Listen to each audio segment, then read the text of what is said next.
UFC 320, October 4th, T-Mobile, Las Vegas. The champ, Magomed Ankalayev, defends his belt against Alex Pereira. Ankalayev hasn't lost in 7 years. He has the second longest win streak in the UFC light heavyweight division behind who?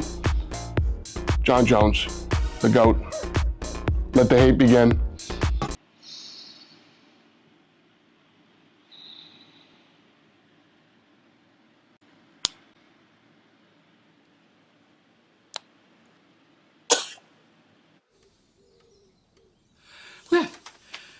The co-main event for that fight will be Merab versus Cory Sandhagen.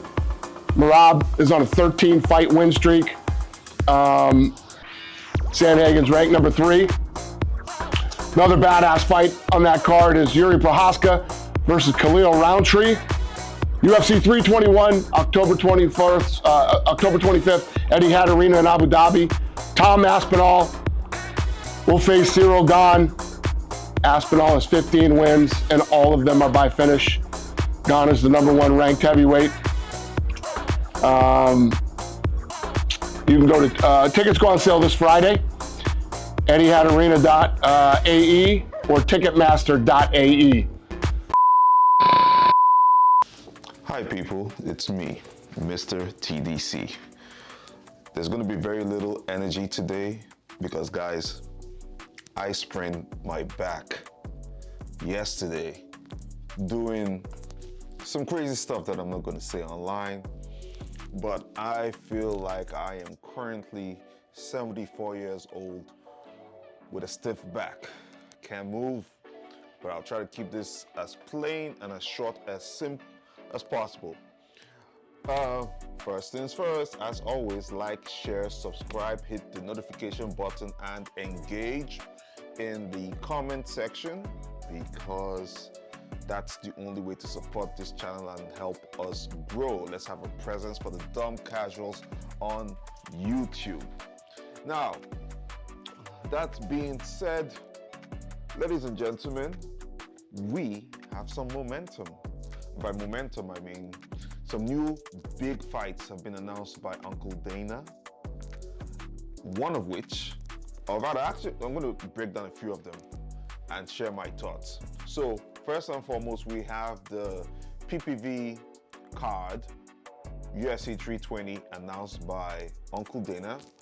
And the main event for that will be the rematch between Big Ank, aka Magomed Ankalayev, aka the current light heavyweight champion, and Alex Poatan Chama Pereira, aka the former middleweight and former light heavyweight champion. They're finally going to have a rematch. Ankalayev has been calling out for the rematch for a while. Alex Pereira has been busy jet-setting the world, just keeping himself occupied. But finally, I think these guys have locked it in.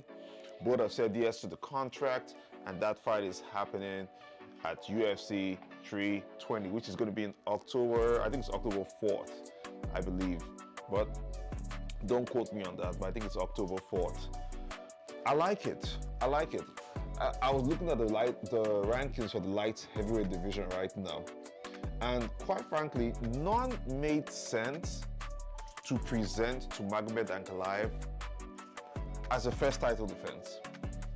I think Alex Pereira, being a very dynamic champion at light heavyweight and being a company man and stepping up to save several cards, including UFC 300 on short notice, I think that earns him almost like an immediate rematch. If it was based on the performance of his first fight with Alex, with Big Ank, yeah, that doesn't earn him an immediate rematch. In my personal opinion, I think the UFC is just giving this to him because he's a superstar, he moves the needle, and also he's come true for the company. He's a company man. But I see that fight going the same way. In fact, chances are Big Ank could knock Alex Pereira out. Because let's not forget, Israel Adesanya, who is a middleweight, has knocked out Alex Pereira and he stunned him in the past, you know. But I think the fight is going to go the same way. I don't expect Alex Pereira. What the fuck? I don't expect Alex Pereira to do anything different. I don't expect Alex Pereira to come in there and his wrestling will be spectacular. His takedown defenses will be great. Nah. Alex is like a one-trick pony. He does that little leg kick. He leans back a little bit and he counter strikes with the big left. Pretty much it. No really good dynamic head movement, feints, definitely no grappling. So we might just see a repeat. Maybe something spectacular might happen. I don't know, but I'm not holding my breath for Alex.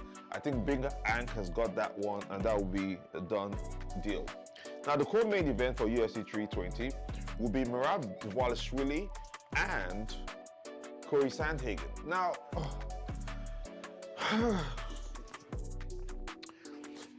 Cory is just the right person for the job right now.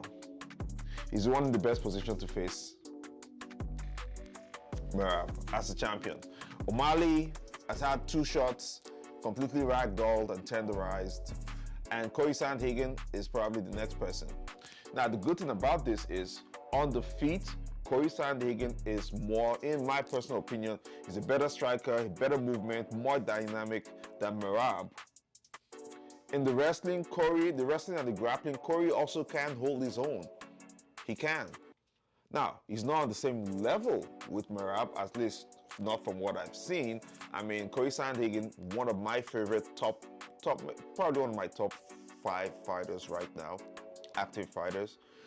I mean, when he went up against Aljamain Sterling, you know, Aljo got his back and choked him out fairly easily. Now, Aljo, as we all know, trains with Merab, and Merab continues to give Aljo all the praises, continues to sing Aljo's praises when it comes to the grappling and how Aljo helps him to improve as a fighter. So we have to put all that into consideration when Cory is going up against Merab. My biggest issue would be, even though Cory has good cardio, but does Cory have good enough cardio to withstand the barrage that is Merab Dvalishvili? Because Merab is a machine. Merab will not stop. Merab will keep coming forward. He'll be very careful with the takedown attempts, because, you know, Cory has that flying knee waiting for him in the middle. You know, ask Frankie Edgar what happened to him when Cory, you know, delivered on the flying knee, right? So is that going to be a factor for Merab, or is Merab just going to say, you know what, I have no respect for this guy's power, and I'm going to power through, and I'm going to just pin him down, just ground and pound and smother him like I do everybody else? It'll be interesting to see. Now, I'm going to leave that on this note. If Cory Sandhagen loses, you know, it's not so bad. There's a silver lining in there. The silver lining will be Cory Sandhagen will finally be in a position to face Sean O'Malley. And you know, just for the display of mixed martial arts and the styles between Sean and Cory, great strikers, great snipers, dynamic, about the same frame. That's been my dream fight for a very long time. Very, very long time. Now, obviously, it's now my second dream fight, because my first dream fight is Islam versus Charles Oliveira. No, sorry, Islam versus Ilia Topuria, after Ilia knocked out Charles Oliveira. That became my first dream fight now. Second dream fight still, which is a strong second, is Cory Sandhagen versus Sugar Sean O'Malley. And if Cory loses to Merab, we get to see that fight. If Cory wins, I get to be happy for him, because he's finally gotten a belt. Not really holding my breath on that one, because we all know what Merab does to these guys, but it'll be very interesting to see. Now, another PPV card also happening in October. Finally, Uncle Dana announces Tom Aspinall versus Cyril Gane in UFC 321, happening in Abu Dhabi. Thoughts. Again, I think this is one of those situations where Tom hasn't been active for a while, so has Gon. Gon hasn't been active for a while, and I think putting them in there together, their styles match up perfectly. But the only problem I have with this is, I don't believe grounds wrestling or grappling is anywhere near Tom Aspinall's grappling. Gon is a big, light-footed heavyweight. Don't get me wrong. Pretty much frame-wise, he's a great match for Tom Aspinall. Style-wise, on the feet, he's a great chance. But if Tom takes that to the ground, it's pretty much what you see when guys who know how to grapple and guys who know their wrestling take kickboxers to the ground. Usually there's not much they can do, and I mean, whether that's Wonderboy Thompson, or whether that's Israel Adesanya. The moment you get the kickboxers to the ground, it's a very different dynamic in there, you know? So if Tom does that, or if he applies that in his fight against Ciryl Gane, it'll be interesting to see if Cyril's ground game has improved so much so that he can, you know, stop Tom Aspinall. Because John Jones proved that there's levels to grappling and there's levels to the game when he faced Ciryl Gane. Even Francis Ngannou, who is relatively not necessarily a good grappler, was able to take Gane down several times. Let's hope that between Gane's last fight and now, he's improved on his wrestling and his takedown defense, because boy, Tom is well-rounded. And I also believe that Tom, even if they were standing, Tom is a very dangerous fight for Ciryl Gane, because Tom has one-punch knockout power. One punch, Tom can put you down. I don't know when's the last time I saw Ciryl Gane actually knock someone out with one punch. It's been a while, if ever. Can't think of any. But listen, the fights have been announced. We're happy, we're pleased. Let's see how it goes, guys. Okay? Let's see how it goes. I like the momentum, I like the excitement. Honorable mention, Khalil Roundtree versus Jiri Prochazka at UFC 320. Okay.